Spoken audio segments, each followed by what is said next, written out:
Okay, today I want to review some of the statistics, some of the current epidemiology associated with COVID-19.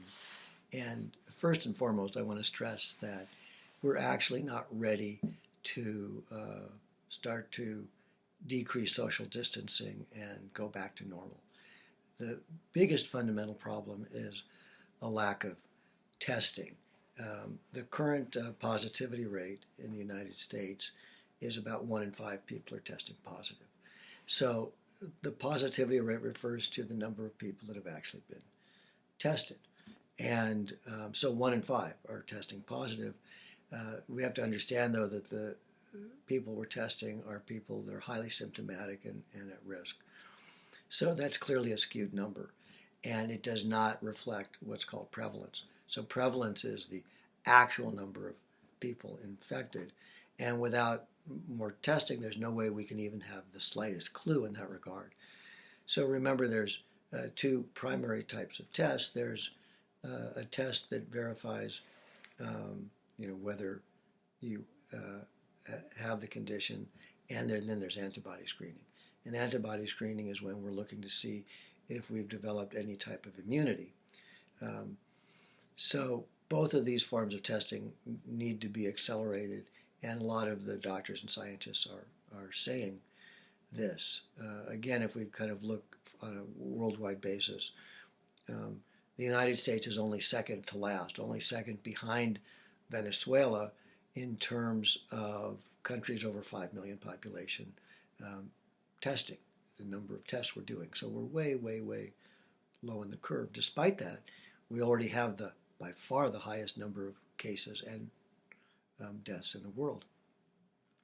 So the real problem with trying to go back to things as normal really has to do with the fact that's been established at this point that as much as 80% of the people that get this may be completely asymptomatic or very mildly symptomatic.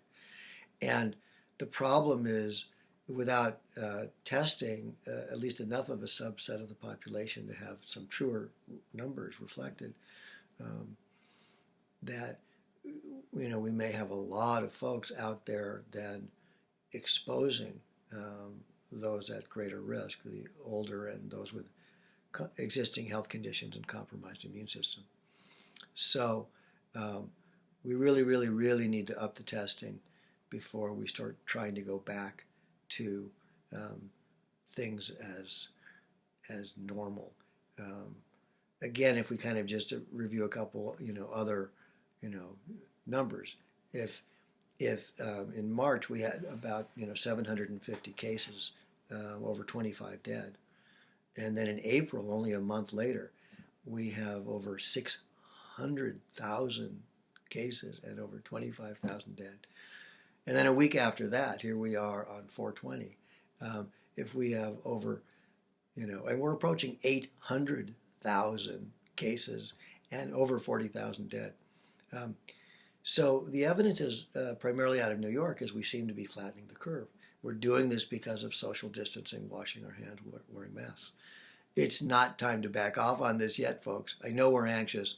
I know, people are worried and people need to make a living.